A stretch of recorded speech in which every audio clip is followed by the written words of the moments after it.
Hi, everyone. This is Zenja Glass. Feel free to call me Z. I'm so excited to be launching this class. The name of this class is going to be called Get It Before You Get It. Let me say that title again. Get It Before You Get It. And I'm going to walk through about 4 or so steps that I personally take just to be able to capture things I would say in the spiritual, to be able to get what's rightfully mine before I go out and get it in the physical. So I talked about this a little bit in my podcast. I'm just taking this a step further. This is going to be structured more into like a workshop. So I'm pretty excited about this because I want you right now to take some time to grab a notebook, a pen and paper. You're going to be having a little bit of homework to do.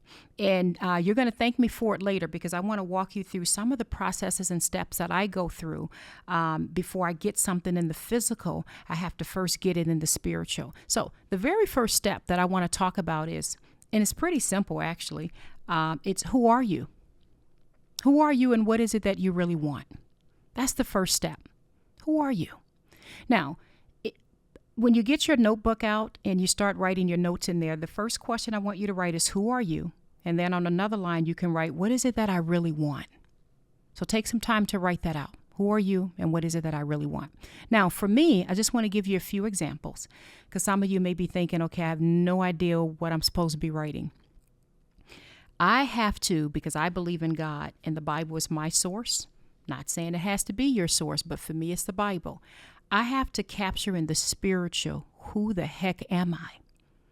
For me, I have to know who I am in the sight of God so that I can walk with that power that comes along with it. So there's a couple passages, if you guys don't mind me throwing a few passages out. In 1 Peter 2:9-10, remember that's the passage that talks about you are a chosen people, a royal priesthood. I don't even have my Bible turned to it right now, but I'm not going to rush through this, so let me take my time. So in 1 Peter 2:9-10, if I can turn to it, it says, you are a chosen people, a royal priesthood. And I think it goes on to say a people belonging to God. Hang on a second here. You think I know where that is in my Bible. I have to sit here and page through 1 Peter. Why am I all the way in Titus? Okay, here we go. So 1 Peter 2:9-10 says, but you are a chosen people, a royal priesthood, a holy nation, a people belonging to God. I recite that passage so much to remind myself that I'm chosen, in the sight of God. That helps me to get an idea that, what do you mean a royal priesthood? Are you serious? And so it does something to my, I guess you can say ego, but it's really not ego. It does something inwardly with me to help me be reminded of who I am. There's another passage in Romans 8:11 that talks about the same power, that rose Jesus Christ from the dead. That's the same power that lives inside of us. So I have to get my foundation like that for me. Now, you may do something totally different. Your who are you may come from an entirely different angle. But for me, that's what grounds me with, okay, let me first know who I am. Who am I? So I want you to really take some time to ponder and write that down. Who am I? And I want to challenge you to say, who am I in the sight of God? Do your own search through your own scriptures or whatever books you want to read or whatever, but get a good sense of who you are, what your strengths are, your values. Who are you? Now, the second part to that question is kind of nice. The second part of that is, what is it that you really want? So I want you to write down, what is it that I really want? Or what is it that I really want to do? That's probably another way of writing it. What is it that I really want? This is where it gets a little tricky because a lot of people feel like I kind of don't know what the heck I should be doing. I don't know what my actual talents are. And I talked about this before in my podcast where I mentioned sometimes when you fall into that little bit of a trap, you can do sort of a little bit of a mental, I call it like a mental trick, where you can say, okay, let me imagine if all my bills were paid, money's not an option at all. I have everything available to me that I want, and I get to do whatever I feel like doing. So my question is, what would you do? What is that thing, that job, that task, that whatever it is that naturally comes to you that you would do if money wasn't an option at all? And I'm kind of smiling as I say this because here I am speaking into a camera. I naturally love motivating people, inspiring people, helping people come out of dark places, helping people to see things from a different perspective.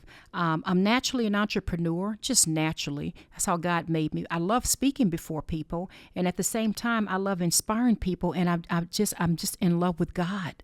And I can't separate the two. So I love pouring all of that and pointing it towards God. That's just who I am. And, you can take away if money wasn't an option, if I just can do whatever I want to do every day, guess what? I would actually be motivating and inspiring people. And I'd be writing books, which you all know that I'm working on a book, and I'll talk about that at a different time. But I'd be writing books, inspirational and motivational books to help people. To help people avoid anxiety, deal with anxiety, I should say, deal with depression or what have you. So that's naturally who I am. And it's naturally what is it that you really want? For me, that's my what is it that I really want? At least that's a part of it. That's a part of it. There's a whole lot more. We're going to get into that. But I'm just talking you as a person. Who are you? And what is it that you really want to do? So take some time to write those answers down for yourself. Do not rush this. I don't care if it takes a day, a week, or a month. I really want you to take some time and think this through. Dear God, who am I? Who am I in your sight? What are my strengths and capabilities? God, what is it that I really want to do? And you notice I didn't say what job do you do or what degree do you have? I didn't say that. What is it that you really want to do? Time is short, you guys. Time's very short. Many of you are aware that I lost my son just a few months ago. And his death is what has taught me to live, just so you know. So I strongly believe in using the time that you have for good. I strongly believe, and that's why I love the book of Ecclesiastes. And by the way, for new people watching this, I'm not a minister or anything. I'm just a woman that loves God with all my heart. And yes, I talk about the Bible sometimes. But I love the book of Ecclesiastes because I love Solomon, because Solomon has it right. He says there's nothing better for a man to do, basically, I'm paraphrasing, but he said to eat and drink and enjoy his work during the few meaningless years he has on this earth. And his whole point is that you're supposed to enjoy what you do. And he says, do it with all your heart, do it with all your might, because in the grave where you're going, there is no knowledge, there is no planning, there's none of that. There's none of that once we leave this earth. So what is it that you really want to do? Okay? Take some time to think that through. Write it down, please. Do not try to rush through this class just for the sake of just kind of getting through it. I'm trying my best to get you out of the habit of simply listening to a quote-unquote motivational speaker or something like that, walking away feeling a little enthused and nothing really changes. So just trust the process, do the homework, come back whenever you're ready, and we're going to go into part 2, okay? Love you all. This is Z. I hope you enjoy the class. Bye-bye.